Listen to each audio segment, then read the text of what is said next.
So for those of you guys who don't know, laptops are sold much more than desktop systems. Laptops take up about double the market share as your normal desktop system, and that's for a myriad of reasons, all of which kind of this article go over, but it's pretty much just as simple: I can take my hardware where I need to go and do the work that I need to do. So by that fact, a lot of you guys are probably going to be looking for laptops here in a little bit, and I do think 2022 is going to be one of, if not the best years to buy a laptop that we have ever had. And so I kind of want to get into it. I want to talk about what you guys should probably do for timing when you are looking for a laptop and what kind of stuff you can expect, and I also want to talk about why it's going to be the best period in time to actually go out and buy yourself a new laptop, whether that be a gaming laptop or just a new general use laptop. So for those of you guys who don't know, last week was CES. CES is just the Consumer Electronics Showcase or show, and this CES is probably one of the biggest CESs we've ever had when it comes to a mobile launch, just because of the sheer amount of mobile parts that came out and how stiff the competition is going to be between those companies. If we take a look here, the AMD Ryzen lineup for 2022 for their mobile processors is just absolutely packed,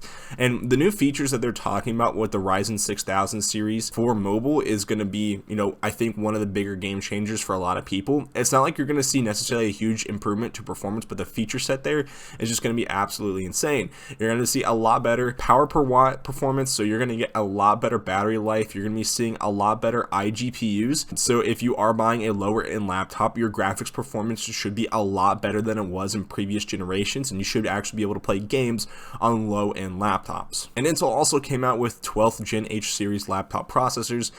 These are just going to be in laptops, and this is off of their new Alder Lake generation of processors. Alder Lake is their 12th gen, and it's a very good generation of processors. It is super good in professional tasks and in gaming, so I assume most of that stuff is going to transfer over to the mobile series. Now the problem with this is we don't necessarily know how the power consumption of these things are going to be, but I don't really think it's going to be that bad. Again, it is going to be a mobile processor, so Intel is going to have to put battery life first. But again, there's not going to be a clear winner between these two generations. I think depending on the price point that they're coming in and out, people can be swayed either way, which is a great thing. This is going to incentivize AIBs who are making the laptops to drive down their prices on the processors to make different products more appetizing to consumers. And that's not all. The amount of mobile GPUs that we have seen launched from this CES is just absolutely insane. From AMD, we have new 6000 series cards for mobile, and then Nvidia also announced their 3080 Ti and 3070 Ti stuff, along with some new MX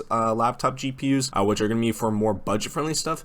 But the 3080 Ti and the 3070 Ti mobile cards should be good in terms of just an uplift in performance, and the 3080 Ti is just going to be the newest high-end graphics cards for your laptop. And then Intel, they didn't really talk too much in terms of just sound numbers and in terms of performance and what you're going to be seeing on Intel Arc, but Intel is also making their own discrete GPUs this year. We're probably going to see these around summertime, and again, this just means that there's going to be more competition to everything else. The more and more GPUs we're going to see from other companies, it means more things that they're going to be able to offer, and usually less prices for the consumer. So what all these hardware releases pretty much mean is that you're going to have so much stuff to pick from, and hopefully this is going to translate into more laptops that you're going to be able to choose from, and all these laptop companies are going to be trying to compete for the most market share that they can grab onto. So I'm pretty sure we're going to be seeing some of the best value laptops we've ever seen in this coming year. And not even just talking about the hardware, some of the new feature sets that we're seeing from these new laptops are just absolutely insane. And Asus has already shown off a bunch of those new features. Some of their most popular laptops, like the G14, are getting some pretty much needed upgrades when it comes to I/O.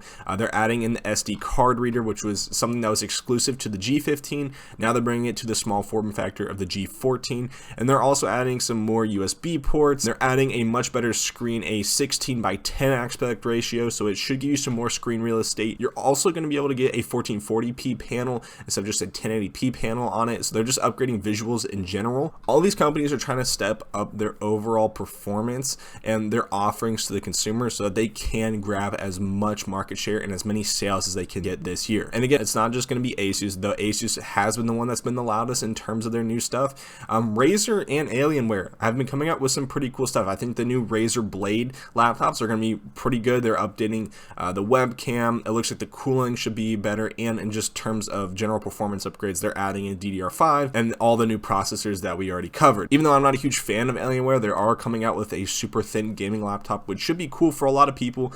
If you're more of a creator and you're just kind of taking stuff around and you want something to be thin and light, you can just kind of take around this new laptop. It looks pretty cool and it should perform fairly well. So in terms of planning, I think if you guys are considering getting a laptop, it doesn't necessarily have to be a gaming laptop, but just any laptop in general. I would probably plan to get one around this summertime, so around June or July, and that's mostly because all the hardware that's going to be released is going to be out by then, and it's going to give us some time to settle and kind of see what things are going to go for pricing, as pricing should kind of decline as the new stuff comes out. Usually there's going to be a tiny bit of a price hike right when the newer cards and the newer CPUs come out, and then over time things are going to start to get cheaper and cheaper as, you know, all these companies are still competing against one another. And this is also the time we should start seeing Intel GPUs coming out, so that should also bring down prices and give you some more options on what you can buy. And again, it's just going to give more time for these companies to refine their new generation stuff that they're going to be coming out with. Again, I don't think it's just going to be Asus, Alienware, and Razer that's going to be competing for everybody's market share. It's going to be literally everybody. I think Lenovo is going to be coming out with some probably pretty cool stuff. I haven't seen anything from them over CES,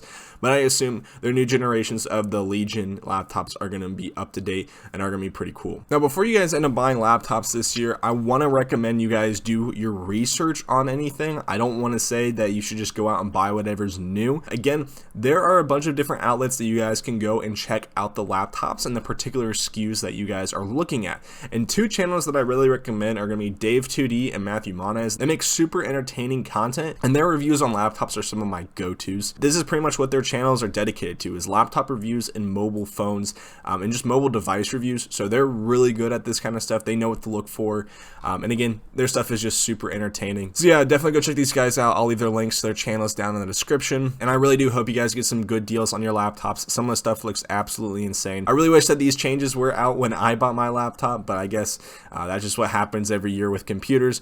Oh well. But I hope you guys get some good deals on this stuff. Some of the stuff should be great for the future, and I doubt we're going to see this kind of leap in innovation from year to year in the coming years. I think this year is going to be the biggest leap we've had in a long time and are going to have for a long time. So I hope you guys have a great rest of your day. Thank you for watching the video, and I hope to see you guys in the next one. Peace out.